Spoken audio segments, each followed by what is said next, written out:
ఈరోజు మనం testosterone levels గురించి డిస్కస్ చేస్తున్నాం. అసలు టెస్టోస్టెరాన్ లెవెల్స్ ఎంత ఉండాలి, ఎంత ఉంటే మనకి బెటర్గా ఉంటుంది, అండ్ మన బాడీలో ఏ టైంలో టెస్టోస్టెరాన్ టెస్ట్ చేసుకోవాలి, సో దాని గురించి డిస్కస్ చేస్తున్నాం. ఇంకోటి టెస్టోస్టెరాన్ న్యాచురల్గా మనం ఎలా ఇంప్రూవ్ చేసుకోవాలి డిస్కస్ చేస్తున్నాం.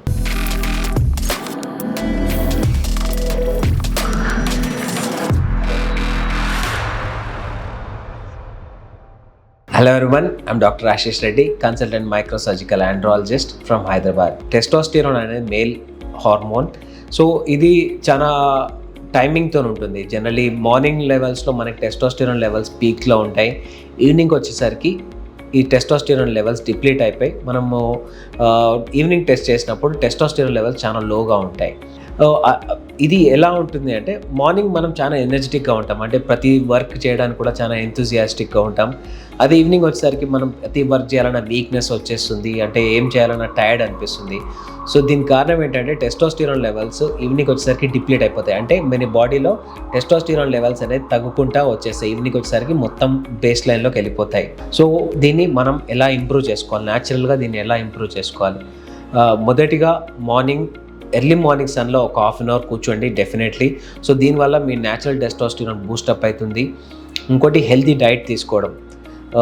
దానికంటే ఇంకా ఇంకా బెటర్గా చేయాలి అంటే జనరలీ ఒక 2 kgs డంబుల్ తీసుకొని మీరు అట్లీస్ట్ డైలీ టీవీ చూస్తున్నప్పుడు కానీ ఏ టైంలో అయినా కానీ ఒక 2 kgs డంబుల్ తీసుకొని ఎక్సర్సైజ్ చేస్తుండండి. దానివల్ల మీ మజిల్స్ పంపప్ అయ్యి టెస్టోస్టెరాన్ అనేది నార్మల్గా బూస్టప్ అవుతుంది. సో నార్మల్గా మనకి టెస్టోస్టెరాన్ లెవెల్స్ మనకి 300 to 700 రేంజ్లో ఉంటాయి. సో ఒక్కటి గుర్తుపెట్టుకోవాల్సింది ఏంటంటే టెస్టోస్టెరాన్ లో ఉంటే అది లో అని కాదు. సో దానికి ఒక ఎందుకంటే ఇది హార్మోన్, 1 అవర్కే తేడాలు వస్తాయి కాబట్టి సో ఒక్క రిపోర్ట్తో మీరు ఫైనలైజ్ అవ్వద్దు. జనరలీ ఒక 3 రిపోర్ట్స్ కంటిన్యూస్గా మీకు టెస్టోస్టెరాన్ లో ఉంటే తప్ప టెస్టోస్టెరాన్ రిప్లేస్మెంట్ థెరపీ గురించి కానీ లేకపోతే న్యాచురల్ బూస్టప్ గురించి కానీ మనం ఆలోచించాలి. అదే ఇప్పుడు యంగ్స్టర్స్లో టెస్టోస్టెరాన్ చాలా లోగా ఉంది. సో వీళ్ళలో మీరు న్యాచురల్గా ట్రై చేసినా కానీ ఇంప్రూవ్ కాకపోతే అప్పుడు ఏం చేయాలి? సో అలాంటి వాళ్ళకి మేము డైరెక్ట్ టెస్టోస్టెరాన్ రిప్లేస్మెంట్ స్టార్ట్ చేయము. ఎందుకంటే అలా టెస్టోస్టెరాన్ రిప్లేస్మెంట్ స్టార్ట్ చేసినప్పుడు ఏమవుతుంది, వాళ్ళ స్పర్మ్ కౌంట్ తగ్గిపోయే ఛాన్స్ ఉంటుంది, లేకపోతే స్పర్మ్ కౌంట్ 0 అయ్యే ఛాన్సెస్ ఉంటాయి. సో యంగ్స్టర్స్లో నో టెస్టోస్టెరాన్ రిప్లేస్మెంట్ థెరపీస్. దీంట్లో వేరే టైప్స్ ఆఫ్ ఇంజెక్షన్స్ ఉంటాయి. హెచ్సిజీస్ అని అంటాము, హెచ్ఎంజీస్ అంటాము, లేకపోతే క్లోమిఫెన్ సిట్రేట్, ఇలాంటి రకరకాల డ్రగ్స్ తీసుకోవడం వల్ల న్యాచురల్గా మళ్ళీ టెస్టోస్టెరాన్స్ ఇంప్రూవ్ అయ్యే ఛాన్సెస్ ఉంటాయి. అండ్ ఇది ఏ టైంలో టెస్ట్ చేసుకోవాలి ఆల్వేస్ గుర్తుపెట్టుకొని, టెస్టోస్టెరాన్ అనే హార్మోన్ మనం టెస్ట్కి ఇచ్చినప్పుడు ఎర్లీ మార్నింగ్ శాంపుల్ ఇవ్వండి.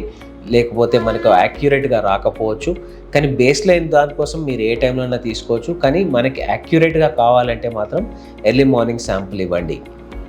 సో టెస్టోస్టెరాన్ సడన్గా మీకు తగ్గిపోయింది అనుకుంటే ఏం వరీ అవ్వాల్సిన అవసరం లేదు. ప్రతి మనిషికి అది డిప్లీట్ అయితేనే ఉంటుంది, మళ్ళీ పెరుగుతూనే ఉంటుంది.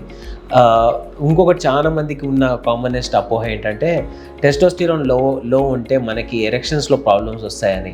సో అలా జరగదు.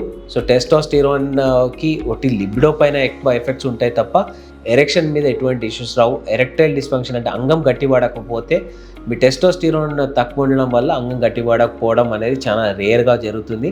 సో దాని గురించి మర్చిపోండి. ఇది అంగస్తంభన, ఇవి రెండు కలపొద్దు. అంగం గట్టిపడకపోయినా అది టెస్టోస్టెరాన్ సంబంధం లేదు. చాలా వరకు కేసెస్లో మాకు వచ్చే 100 మంది పేషెంట్స్లో అట్లీస్ట్ 90% మందిలో టెస్టోస్టెరాన్ నార్మల్గా ఉండి అంగస్తంభన సమస్యలు ఉంటాయి. సో దీన్ని కంపేర్ చేసుకోవద్దు, దీన్ని మిక్స్ చేసుకోవద్దు. సో చాలామంది old timer doctors testosterone replacement start చేయడం ద్వారానే ఇమ్మీడియట్గా ఎరెక్షన్ బెటర్ అవుతుంది అనుకుంటాము. కానీ అలా జరగదు. ఎందుకంటే చాలా వరకు కేసెస్లో ఇది ఓన్లీ ఆర్టీరియల్ ఇన్సఫిషియన్సీ వల్ల వస్తుంది. సో టెస్టోస్టెరాన్ గురించి మీకు ఎటువంటి ఇష్యూస్ వచ్చినా, ఎటువంటి డౌట్స్ వచ్చినా నా పర్సనల్ నెంబర్కి కాల్ చేయొచ్చు. 9912384455 కాల్ చేయొచ్చు, లేకపోతే కింద కామెంట్స్లో తెలియజేయచ్చు. దీంట్లో వరీ అవ్వాల్సిన అవసరం లేదు. ఖచ్చితంగా దీనికి రిప్లేస్మెంట్ చేసుకోవచ్చు. ఖచ్చితంగా దీనివల్ల ఎటువంటి ఇష్యూస్ రావు. అబ్సల్యూట్లీ ఇది నార్మల్ అయ్యే ప్రాబ్లమే. Don't worry at all. Thank you.